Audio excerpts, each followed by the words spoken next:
evening, everyone. In case you haven't noticed, I'm not Stephanie, so we are going to have fun with this. I do have some content from Stephanie, and I'll be mixing in with some of my own things. So for anyone who jumped on in the last few minutes and is confused why it's me talking, not Stephanie, something came up with Stephanie, and this is turning into a two-part series. So I'm going to do things from the investor's point of view, and I'll even explain why it's even me talking about this. I've worked with Stephanie a lot and have enjoyed my time there. So without further ado, we'll jump right into this. I personally probably won't be keeping a good eye on the chat, so these other coaches will be keeping an eye and be happy to discuss anything as it comes up.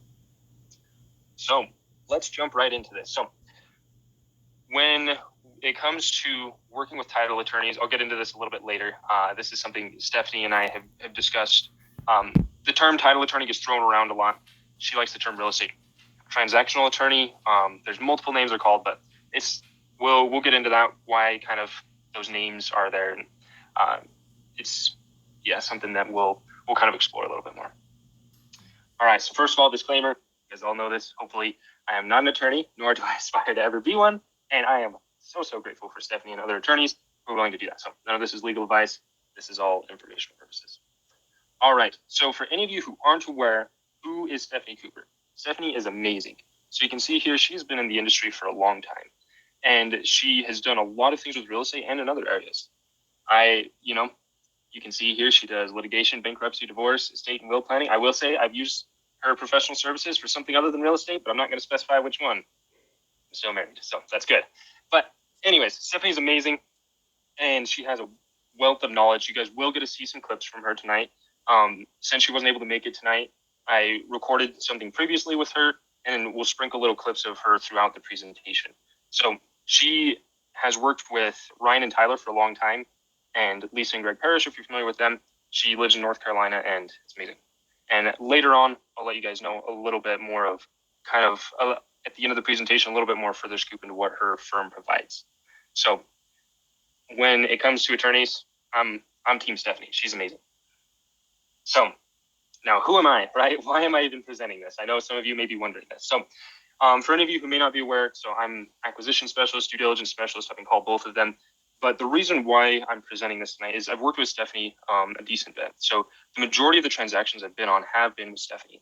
And I worked extensively LOI to close, which is really where the real estate transactional attorney is highly involved. So we've coordinated on a lot of things. She's, once again, I keep hyping her up, but she's an amazing person. I've been extremely grateful for her because things can get confusing really quickly. And she's been one of my go-to people since I got into this industry that I've always been able to consult with. She'll help me. So I've been able to learn a lot throughout this. I don't know everything. Once again, I'm not an attorney, but from the investor's point of view, I have worked with real estate transaction attorneys a decent bit, most especially Stephanie. All right. So jumping right into why is there this difference of terminology? So a clip from Stephanie will also explain a little bit more about this later, but some of those things are used interchangeably. It's kind of like, I don't know, saying we're American, when really there's North and South America, and we're referring to just the United States. That's kind of how you can think of a title attorney. A title attorney responsibility is one aspect of the business. So it could be called transaction attorney, general counsel attorney, real estate attorney. All of these are kind of used interchangeably. So just don't get too caught up on the fact of the names. It's okay. Basically, just know that they do everything that's not with securities. Obviously, that's where you use Bethany LaFlamme with Premier Law Group, or another SEC attorney. Pretty much they do everything else, all the nuts and bolts of working on a deal. So what I'm going to do is I'm going to walk through what's the timeline look like, what's the process look like of working with a real estate transaction attorney, pretty much from start to closing on a deal. All right. So for building the relationship, I'm not going to go too deep into this because most of you, if not all, should have been through this part of week 2 in the past. But from this, you can find a lot of good attorneys out there from networking, especially from your sponsors. It's no secret that sponsors oftentimes have a preferred attorney that they like to use. But my biggest suggestion would just be go with Stephanie. Like I say, I'm not hiding the fact that I am a big fan of her, that she's been amazing to work with. I've worked with other attorneys before, had good experiences. It's just like in terms of the clarity she provides, the insight, consulting, it's hard to beat. But if you were going to look for other people, once again, we're not going to dive too deep into this. We could always get on separate calls about it, but you want to find someone who specializes in multifamily syndications. They're very experienced in the business. They'll be able to help consult with you. And one thing about Stephanie that maybe we don't advertise as much, but she'll actually mention it in some of these videos, is she is open to working with you guys prior to an LOI. And so we'll explain a little bit of what that looks like.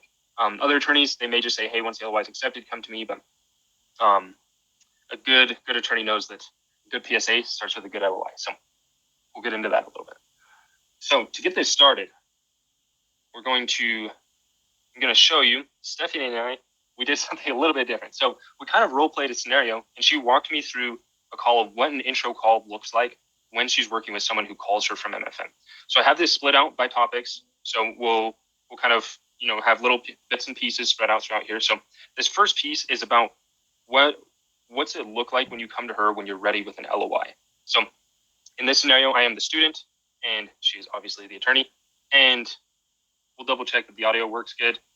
I'm praying that it does, and we'll see how this goes.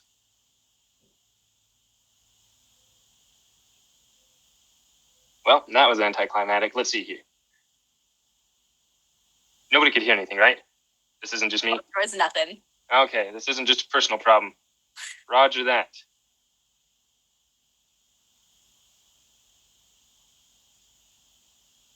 Well, golly gee, worked hard on those videos. It's all right. We can always go to plan B if needed. I'm just refreshing that. So if you will hold, please.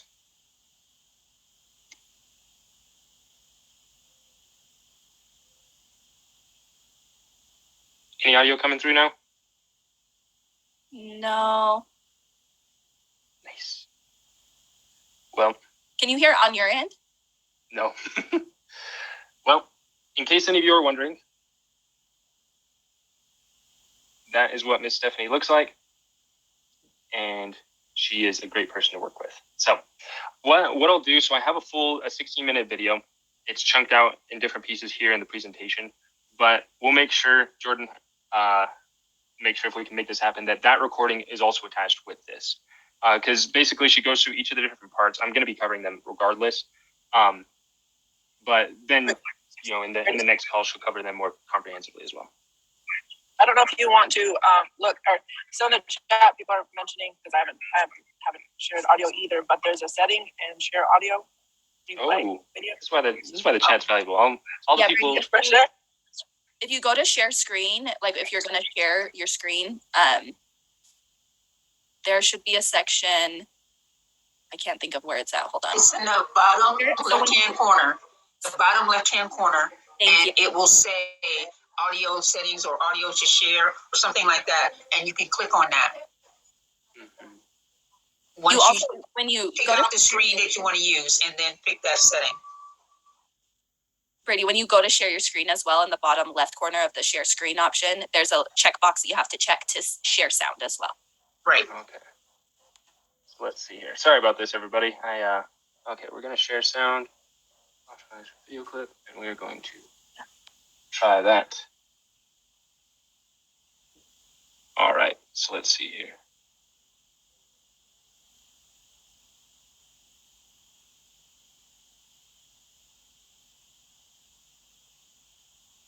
That is still not working. It doesn't even seem to be playing, Brady. Is that just on my end, or? It was before. Yes, it'll play now.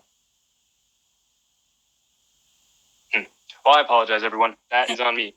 I should have had that figured out beforehand. So once again, though, it's all the things I was going to cover. And I'll make sure that we are able to get that shared here as well. Yes, we'll go ahead. I'll make sure that it's shared when the recording is posted in the path. Awesome. Let me just see here. Yeah. Going back to the slides and make sure I can. Well, I lost everyone. But it's okay. I know you're there.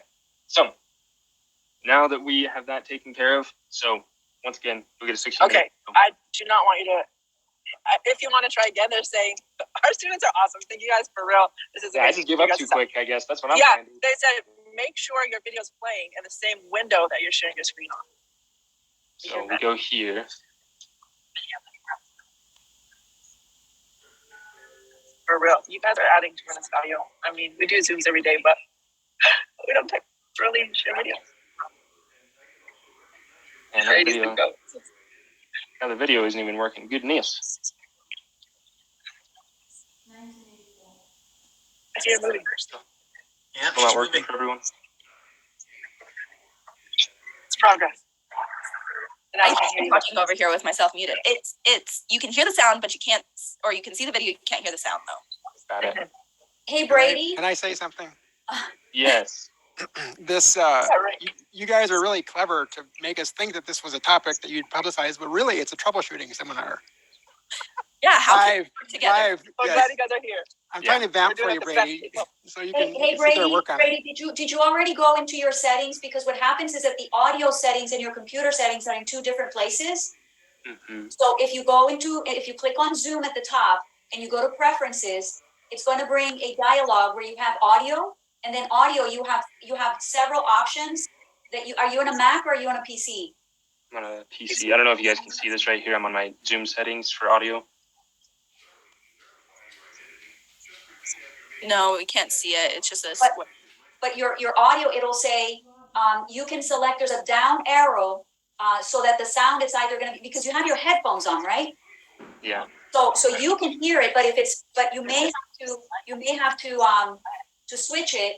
You may have to take those off, because I know I've had that problem with Zoom, is that sometimes I have them on my headphones and the audio is not coming out for others to be able to listen to it. So, but you may have to look at that audio setting. There's several settings in there as to where your output is coming out of. So that's just an idea. All right. Appreciate it. So I'll try that one thing, and then if it doesn't work, I won't keep stringing you guys along. I apologize. So Thank you, everyone. Yeah, thank you for your patience, guys.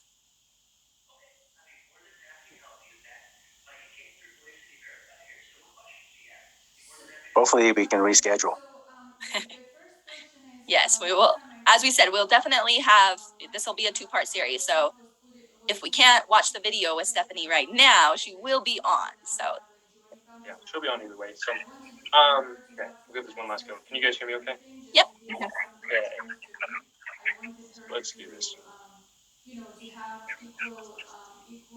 that working? You're not sharing your screen, Brady. Was the audio working though? Oh, there's some background. Yes, I did hear audio. Okay.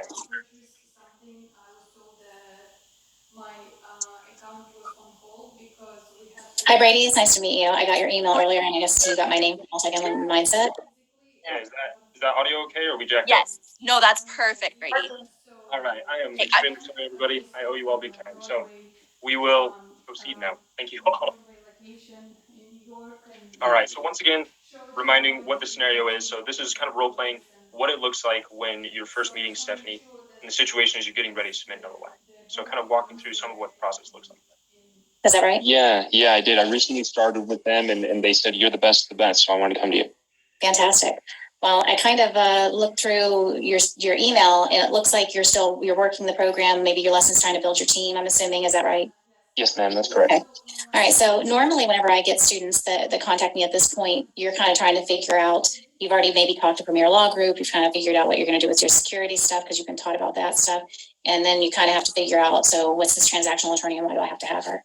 And the basic deal is that whenever you start looking at properties and you're going to start putting in your letters of intent, you have your coaches and they're fantastic. And you're going to run those letters of intent across your coaches and you're going to do a little bit of your own underwriting and stuff. But ultimately, before you send it out, if you want to, you can send it to me. It takes me like 5 minutes. I'll turn it back around. It's a template that I'm familiar with already. So it's just that sometimes I'm familiar with the area, depending on whether we have other properties that we've closed there. Sometimes it's a matter of, I'll ask you probably some questions. The vintage of the property, how old is this property? Is there anything significant that you've noticed in terms of reviews that you've seen online? Is there anything that makes you believe that this property may have some issues of some sort? And sort of what is your ultimate plan in terms of, is this a value add or you need to raise rents, or are you actually doing improvements? And the reason I'm asking you those questions where we're at the letter of intent stage is not because I'm really trying to play like Jeopardy, but just because in order to make sure that we're capturing some of the things that might be argued about in the contract stage, we want to get those out and in front of them if we can in the letter of intent. so that we can do what I would call detoothing the dragon, right? We don't want the dragon to come in there and be like, hey, by the way, we want this carve out for structural purposes, $75,000. And they look at us and go, that wasn't in your letter of intent. But we also don't want to scare them off. So we don't want to be like a difficult person either. So sometimes if you just run the letter of intent past me, we kind of have that little discussion. At least you've got it in the back of your mind. And maybe you can talk it over with the broker. It's some kind of way to sort of soft shoe a little bit before we get to that contract stage. So, and once we talk through a couple of them, then you'll kind of already know those questions in your head and you'll be able to kind of go from there on your own. All right. Yeah. So can everyone hear that okay? Yes. Yes. Perfect. All right. Yeah. All of your prayers were answered. Thank you, everyone. So it's interesting because when we went through that exercise, that is literally exactly how my first call with Stephanie went when I was working on a deal. And so she'll take the time to walk through that with you and ask you, really in a nutshell, what is unique about this property? What do we need to be aware of so that we can get those legal terms in there? And so she kind of mentioned detoothing the dragon, and that's what I meant by a good LOI makes for a great PSA. Because, you know, like she said, you don't want to just pull up all these surprises after getting an accepted LOI. So that's where people will ask me this all the time, saying, do we need to get an attorney's opinion for an LOI? And the answer is no, you don't. However, with consulting with someone like Stephanie, it can help a lot because then you can make sure that your LOI will be congruent with your PSA. Because if you submit an LOI just as yourself, and then you go get an attorney, then you go get a sponsor, and come time for the PSA, your terms are completely different, the language is completely different. That's a bad look for the sellers kind of wondering what changed, what happened. So this helps provide a lot of consistency and make sure that you're answering those questions up front, because those things, you should know those things and be aware of them. You should know what potential pitfalls are there. So this is really the main purpose of this section, is ensuring that you're going to be congruent with your LOI to your PSA and making it as strong as possible, having a good balance there. And so, once again, not every attorney will take the time to do that, but Stephanie, and I'm sure there's others out there who are willing to, they'll kind of consult with you during that time. Now, so going into the PSA, this is really where a lot of time and attention goes with your attorney. I'd say this is kind of the meat and potatoes of it, really. So we have another brief clip here, and hopefully the audio is working fine as well. So unless there's any questions, you guys can stop me, but we'll run right into the PSA. And then basically you're going to go forward and you're going to put on your strongest face and you're going to get that letter of intent signed. And then you're going to come back to me and say, draft the contract. And I'm going to tell you that if you have a choice, I always want to be the one drafting the contract, because if I draft it and the seller's attorney marks it all up and puts red lines all over it, the seller just thinks that their attorney's doing a great job. If it's the other way around and they give us the contract and I put red lines all through it, they think you're a pain as a buyer and they don't want to deal with it anymore. So always see if we can start the drafting process. So you'll see me for that. We'll go through the contract. We'll go through whatever provisions you think you need. We'll go over some of the stuff about, how you anticipate your equity raise to go, the timing of what that's going to look like for you. If you're going to have partners, some of the corporate stuff that's going to go on. All right.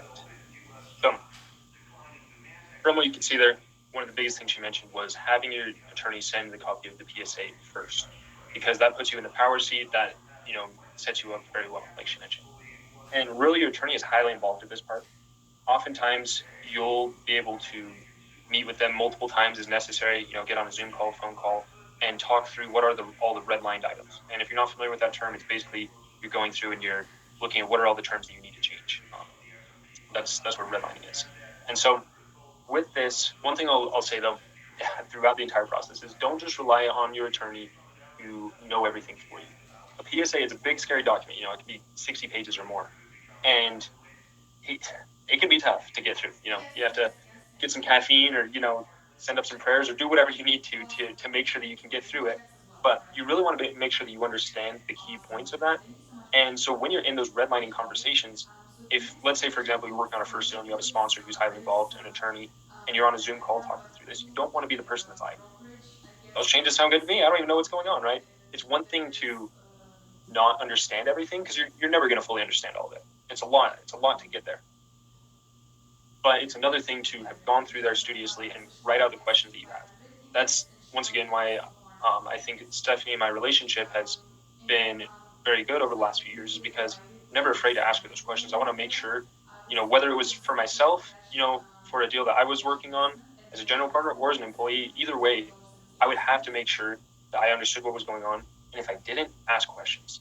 So make sure, once again, don't ever just rely on your attorney. That's something to keep in mind here. So you'll decide on your provisions. This may include things, like what your due diligence period is. You're expanding on everything that was put in your LOI, and kind of outlining what's going to happen during that time. What's going to happen if there need to be retrades? What's going to happen if there's some other breach? What's going to happen if you go over your your extensions? Because everything's good until it's not. It's just something to always remember is whatever he said, she said doesn't matter when you're under contract. It always comes back to what was in the PSA. So can't stress enough the importance of this. And then just understanding that on the back end of this, your attorney usually starts coordinating with the title company.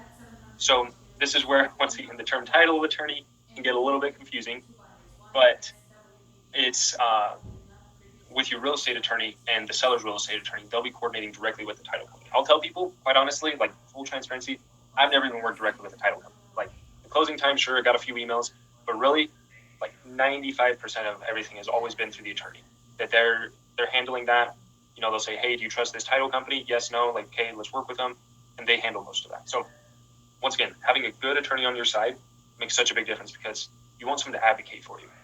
And once again, you'll be working with them as opposed to just directly with you. So Brady, I don't know if you do you want us to ask the questions now? Someone's asking about, is your attorney paid at closing or is she on retainer? Yeah, it's a great question. So for Stephanie, I've always done it where she's paid at closing. However, some attorneys do it on retainer. I don't really know because, quite honestly, Tyler and Ryan and Lisa and Greg already had a long-standing relationship with Stephanie beforehand, and so I don't know what their negotiation looked like at the start. But for example, with Bethany, she has options where you can do either. So, I can share with us, and we did not use Stephanie. It was paid at closing, a part of the closing costs. I'll also share too, if you're using legal counsel and sometimes even if the deal doesn't close, so say, you get your LOI accepted, you're working on your PSA and something happens where you fall out, you do have to pay your attorney for their time. So that's something to keep in mind as well, is you want to make sure that you are, you're doing everything on your end to make sure that the deal closes, or you may have, monetary consequences for that. Yeah, that's a great point. That actually did happen to me once. We were in due diligence and some roofs were jacked up. A couple other things were materially misrepresented. And thankfully, Stephanie, she helped us to put in there a provision that if there were over a certain dollar amount that we could prove of structural damages that weren't disclosed to us previously, that was what we put in our PSA. Kind of common term, but then we'd be able to get our earnest money back. And she had actually helped talk the seller's counsel down on that amount. I don't remember the exact dollar amount. They wanted to start out at $200,000. This was on a smaller deal. And, she got it down to $50,000. And that actually saved our butts in the end. So yes, we did have to pay, I think it was like $6,000 or something like that in legal fees, plus, several other due diligence, other costs like that.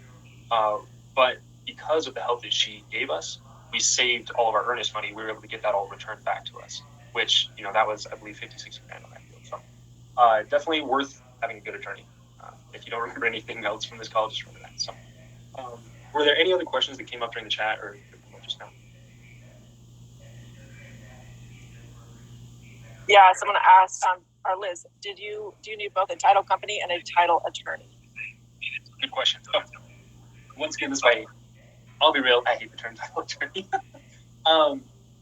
So Stephanie explains why people call it a title attorney here. I believe it's in the next video. So, but the short answer is yes, you're going to use an attorney and also a title company. Now, there could be states where that's not the case. None that I've worked in. But if you ever close a deal in California or like New England, let me know. And yeah, yes, for every state that I'm aware of, it's you're working with an attorney and with a title company. But as I mentioned, 95% of that is all with the attorney, and they're coordinating with the title company attorney. Any other questions or follow-up? Somebody else asked, is it a must if you to hire an attorney in the state your deal is? And no, I mean, like Stephanie, she works in a lot of different states. So there's, can usually work in different states. Somebody else asked if we're a licensed broker, can we write a PA? I think you mean a PSA. But I would say no. You want an attorney. That it's a legal contract. It's a something that once you're at a PSA, that is a binding contract, and you should have legal counsel at that point. Okay, Jay, real quick, I will add that even though, like, say Stephanie can work anywhere, the title company that she will work with will be in the state. Yes. Yep. Exactly. Yeah, and there's the last video clip that I'll show later on. Stephanie kind of explains what that process looks like. Does she explain her costs? If that is coming up, or a general average attorney cost? That's a good question. I could go back and look at closing statements, but on the top of my head, probably between $5 to $20,000, depending on what you do. The thing to understand is an SEC attorney's fee is usually going to be more of a flat fee, kind of like $15,000 for doing all that. Doesn't matter the size of the deal. With this, depending on what happens with the deal, you could end up getting more legal fees. For example, if you went through your title policy and there were some encumbrances that happened, or there were some liens on the property that you weren't aware of, and you have to get those taken care of, you could easily rack up more legal fees. But just off the top of my head, I think. And then saying, talk louder, sir. Right. I think some of these questions hopefully should be answered here in the next few slides. I only got a couple more, and then we can open it back up. So we'll keep moving along here. So the next part is during the due diligence period. So your attorney doesn't have to be quite as involved during this part, but one of the biggest things that she mentions here is going through the title policy. So this is where the term title attorney comes from, and she'll explain a little bit more about that. Title attorneys, part of the process of what I just described is that during the due diligence period, we're going to get a copy of the title policy from the title insurance company. That title policy is going to tell us if there are any liens on the property, if there are encroachments, if our building actually juts out into something that the city owns, if we have enough parking spaces or not. That's going to be in the PZR, the Planning and Zoning Report. We're going to be reviewing the title and seeing everything that's recorded against it and making sure that there's nothing on there that's going to keep you from doing what you want to do. And so being a title attorney is just reviewing what's of record. And that's it, not drafting contracts, not doing other business transactions or anything else. It's simply examining everything recorded against the property, the survey, and making sure that there's no lapses of any kind that are going to create problems later. I'm going to jump back in whenever you go with the lender so that we can ride through that process with you to make sure that if the lender needs corporate documents, assignments, if you need extensions done, if you have to renegotiate with the sellers, any of those kind of things, so that we can kind of hold your hand through that process and do all the legal work so that nothing kind of gets dropped. Now, we've been lenders counsel for 27 years. I've been lenders counsel dealing with lenders. So if there's anything peculiar in your loan agreement, if you don't understand what kind of liability you might have as a guarantor, if you're trying to bring a sponsor in and you want to have some sort of sponsor agreement done, that's the part of the process that we handle for you. All right. So either for the next slide there. But so during the due diligence period, you can see that the two main things that she focused on were the title policy and the lender's counsel. So as she explained with the title policy, that's something that technically a title attorney would do, but it's encompassed within what a real estate transaction attorney does, what Stephanie does. So Stephanie does that for every deal that we do. In some cases, I guess you could hire an external title attorney if necessary, if there was something really that needed to be kind of examined deeper. But for every scenario that we've been in, it's always been sufficient to go with her. So then optionally, they could also help you review other legal documents like your service contracts, your survey, the legal description, helping you with your property management agreement, your PMA. It's, you have to go back and forth oftentimes, at least your first time working with a management company, to redline back and forth, and anything else. Just keep in mind that that's where that kind of pricing flexes, because I'll tell you how I've typically done it. So typically anytime we're under contract on something, I'm going to review all these documents myself. I'm going to have a document, I'm going to have a tracker for it, and I'm going to have a separate document open where I'm writing down questions, I'm writing down feedback, I'm looking for anything that might be something to be aware of, right? And I don't want to get too deep into financial due diligence. If any of you guys ever want to nerd out about it, be happy to at another time. But pretty much I'm going to be reviewing all these myself.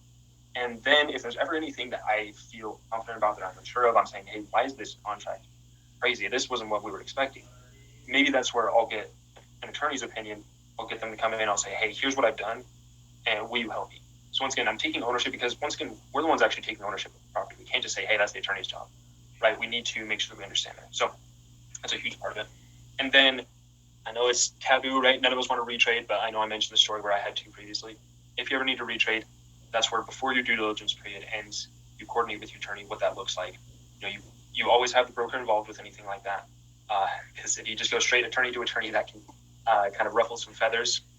So don't just go guns blazing with your attorney saying, slapping down a legal document saying you need, everything back, right? Go through a broker first and then attorneys as necessary. Hopefully you don't even have to do retrades.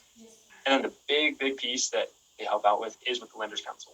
I don't know if you guys have ever had to sit in on Lenders Council meetings, but oh my goodness. I remember when I sat in on my first one, it's this woman on this conference call and she's there and she's like, and I was like, what? How close is she to that microphone, first of all? And second of all, what is even going on? Like, it was like Charlie Brown's teacher. Oh my goodness. And I got off the call and I called Stephanie right after and I said, please tell me you understood any of that. And she was like, yeah, I got you. Don't worry. Like in that sweet Southern drawl. And I was like, bless you. So I'll tell you what, then my experience, I've worked on the loans for several deals, and loans are interesting. I think Bethany mentioned it, but sometimes bridge lenders, they get some crazy things going on, and the Lenders Council is so crucial that they're experienced with that so that you can be able to navigate that successfully. Once again, you're not just relying on them to do everything for you, but they're there to counsel with you. And I know it's been a lifesaver for me. I'm not trying to be dramatic. I know I am, but lender calls are always interesting. So any questions with this part? We only got one or two more sections before we fully open it back up.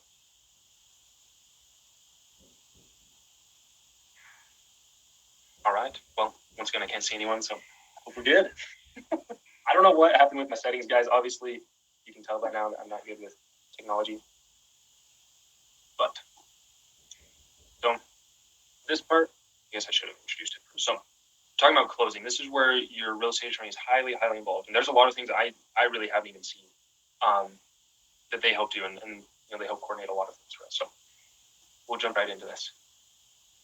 Closing process is always a flurry of activity. And it's not that it doesn't go smoothly, it's that there are so many players. And depending on what kind of loan we're dealing with, an agency loan, Fannie or Freddie, those are pretty streamlined. But whenever we start getting out into some of the bridge lenders and that kind of stuff, it can be a little chaotic because a lot of those are based on investors themselves on the lending side who are making requirements on the loan, like interest rate caps and that kind of stuff. So the closing process, once I go to you guys and we're on our extension and you tell me, okay, we're going to be ready to close by Tuesday, the lender says Tuesday, I say, you have your equity together, you say yes. And, basically a lot of times I think on the student side or on the borrower side, you're like, okay, just tell me where to wire. I finally have the money. Just tell me where to wire. But there's so many other pieces other than just that. Getting the rent rolls, figuring out whether or not we have units that aren't rent ready, figuring out whether we have some credits that are owed on our side, how much those credits are going to be, amortizing out which part of the month the seller has to pay for electricity or utilities or versus you guys, and getting all those numbers in the right place. And so it's one of those things where I think we all block off 2 or 3 days whenever we have a closing, just to kind of focus in and make sure that everything gets covered.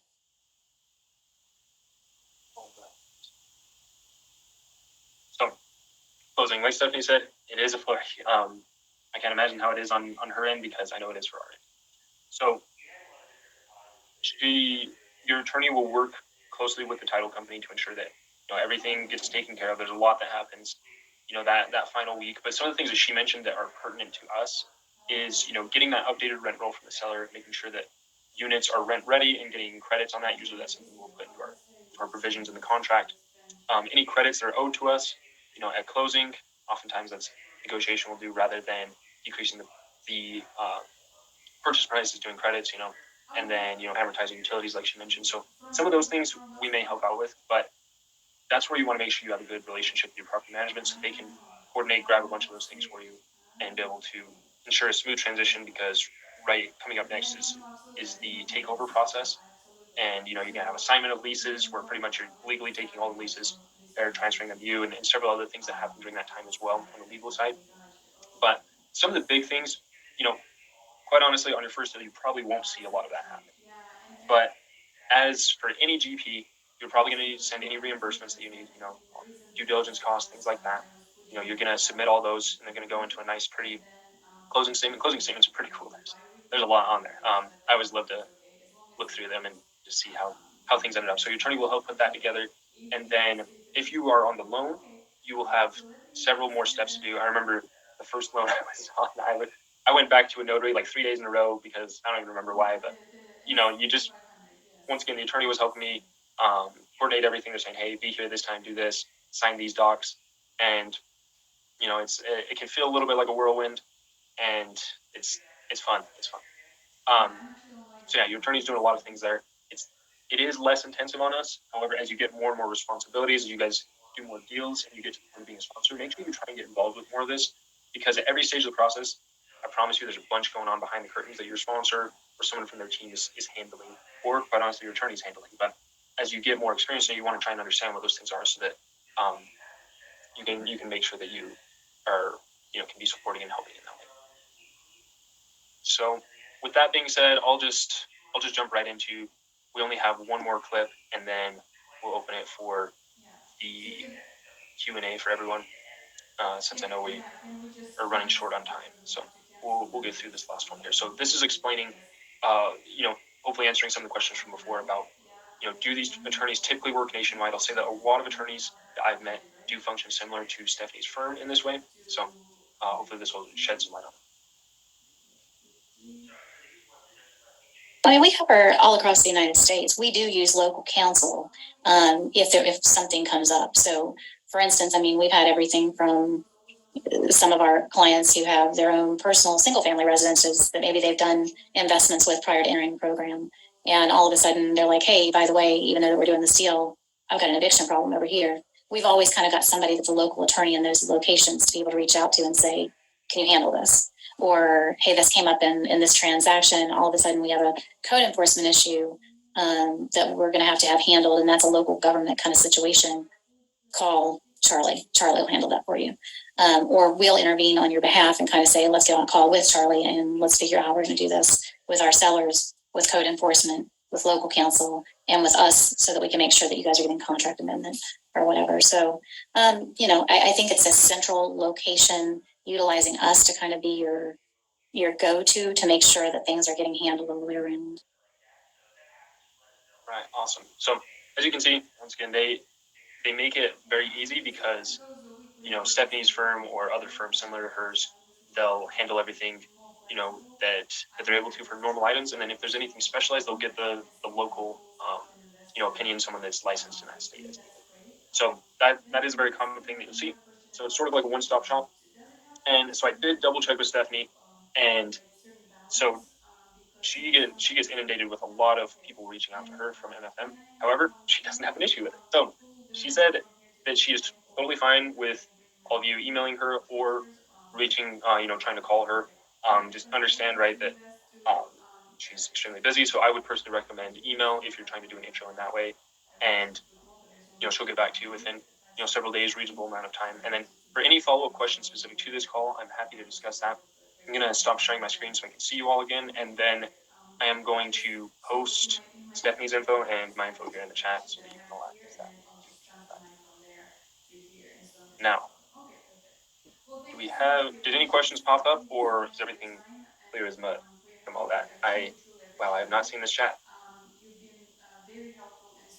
A lot of them have been answered, Brady. There was one coming through about what state she is licensed in. Do you know if there's any states that she does not currently practice in? Yeah, it's a great question. Oh, and thank you, Alec, for posting in the chat. She had 76. That sounds about right. So, so for the real estate, general legal counsel, it's pretty much any state in the U.S. Then when it comes to more specific things, she's licensed in North Carolina and in Nevada, and potentially one other state, can't remember, but that's where her firm, does things like divorces and other more localized things like that as well. But for her, she has several attorneys under her. For her, she spends most of her time with real estate. And yeah, that's nationwide.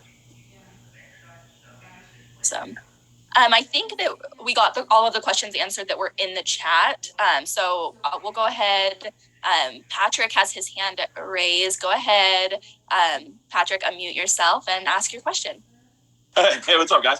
I was able to avoid the boat shift today, Brady. So I was able to make this. But good stuff, man.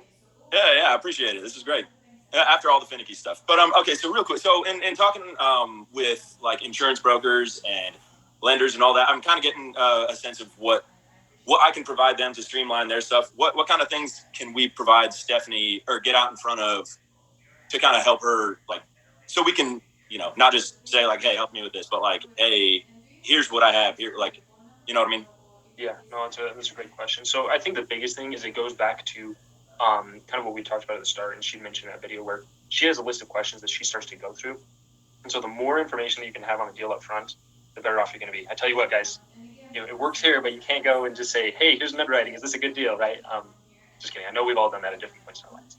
But so when you go to her, or any attorney for that matter, being acutely aware with what are the nuances of the deal you're working with. So like she mentioned some basic things, the vintage, updates that have been done on it. Those are all things you guys should already be aware of. But just, I don't know if they're on here, but Todd Larson, they had a property they were looking at that it was a weird like septic system or something that went across the street. Like that's something she definitely needs to be aware of. Or if there's any, liens on the property, if the city has any issues there, there's I know Justice is working on a deal where it was on some watch list.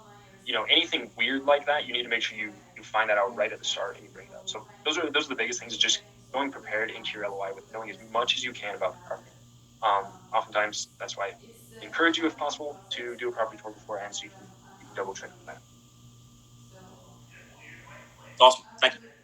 For sure. And I know I haven't been following the chat very well. So if there were any questions you guys had that you don't feel like were sufficiently answered before or anything, feel free to use the raise your hand function. Even if you did ask the question previously.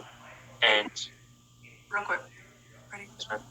I just want to add into Patrick's question about like how can we save time, or because I'll let you know, this is one of the first lessons I learned from a sponsor about like you need to save time. Like don't go to them with all these 1,000 questions that I could probably go dig in and find that answer myself because they're on the clock, right? So come, like Brady's saying, with as much as you can about that property, about that deal, and we'll see too. Maybe that might be part 2. Someone put in the chat, Brady, if you could share the questions that she may ask about.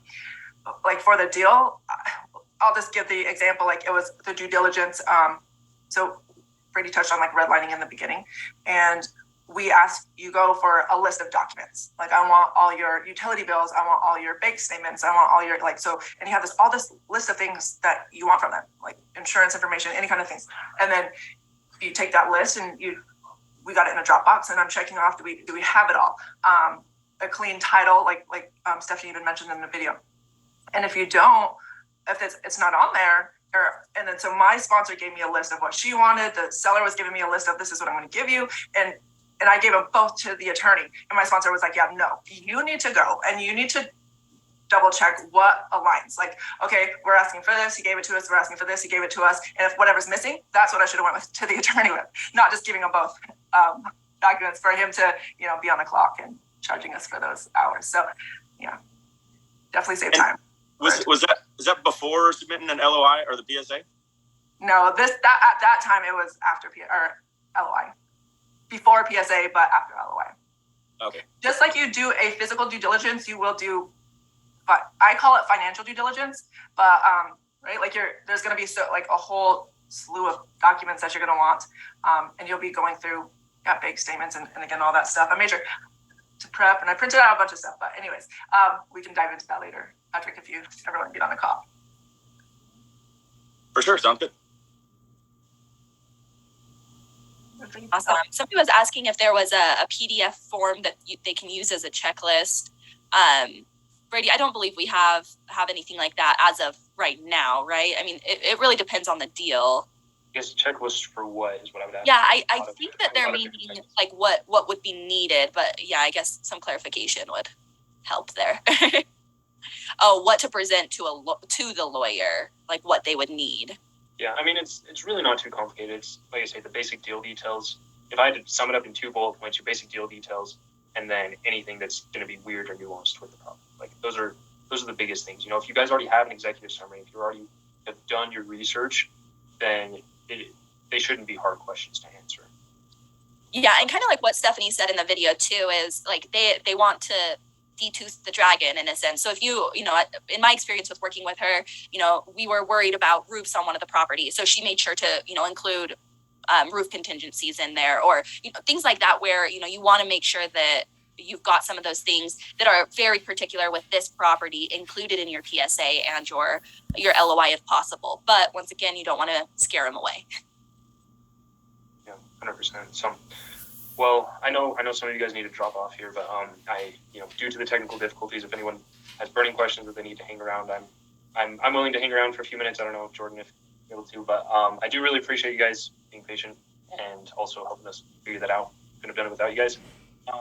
Brady has a pre-LOI checklist too. Yeah, there's a couple floating around. There's one in the path. I don't love that one. There's one that I made. There's several others that have been made. I'm a timeline kind of person. I like to put stuff in time formats. So yeah, there's a few different ones there. I got checklists for like 5 different things, but I guess just not for the attorney call, because that's kind of been the least of my worries in that sense. But any last questions? People are asking for you to share your pre-LOI checklist. Do you have one available, or is it in the path? It hasn't been uploaded yet. Okay. But I could. Are you gonna touch it to this video? Yeah, I can grab it real quick, because I can just do the link, so that'll be easier for everyone. So. Somebody asked where they find a purchase contract. There isn't like a template for something like that. That's something that is drawn up for each individual property by the attorney. So there isn't like a just generic version of that. I did want to mention too, like some of these questions, I mean, they're good, right? And we get excited and we want to just know as much as we can. So I'm not trying to discourage that. It's really good. But some of these things are super deal specific, and they will not. And I used to hate it. I used to call in and talk to these guys just like you will. And they would tell me things like, oh, well, that's kind of, what was the word? It triggered the shit out of me too. It was like, it varies. I think that was the word. It varies. It varies. And I'm like, I don't want to hear it varies. I want to hear what it is. So, and then I close it. We go through the process, close the deal. And I'm like, I just want to add value so much. I want to be a coach, and I want to come in. And then I have to tell all of you guys that it varies. And it tastes like vinegar coming out of my mouth, but it's the truth. It is so the truth. So a lot of these things too, and this is why I'm such a big advocate. I already did my shameless plug. So get on my sponsor calls. This is where, like, we can't make up that decision for you.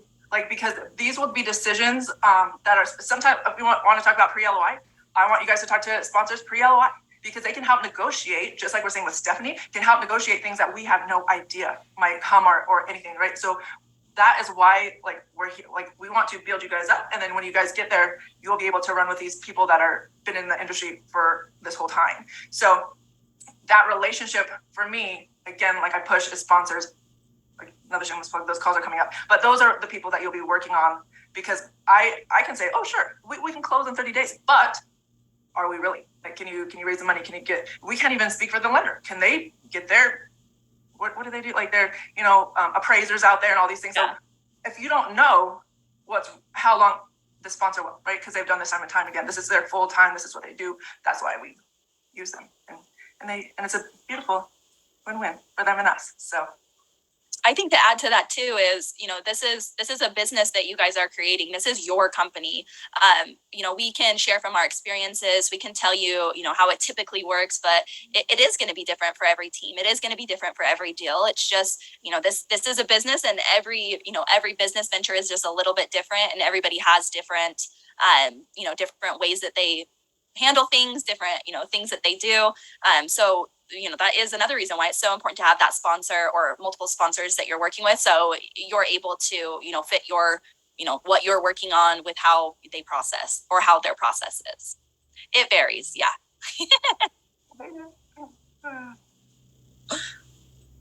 Awesome. I think that we got through all of the questions. There's no hands raised. So if there's nothing else, now the chat's going and I'm like, oh no, we're missing something.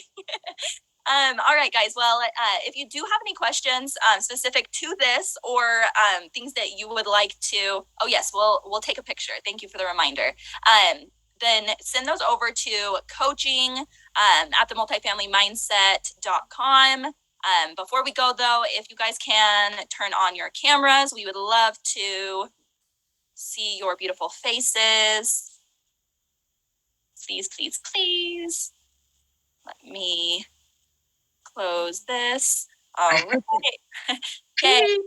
Cheese. Everyone say cheese. Cheese. Oh, I pushed the wrong button. Oh. Guys, I'm technologically challenged as well, obviously. Okay, ready? Cheese. Cheese. And one more. There we go. Awesome. Thank you for that.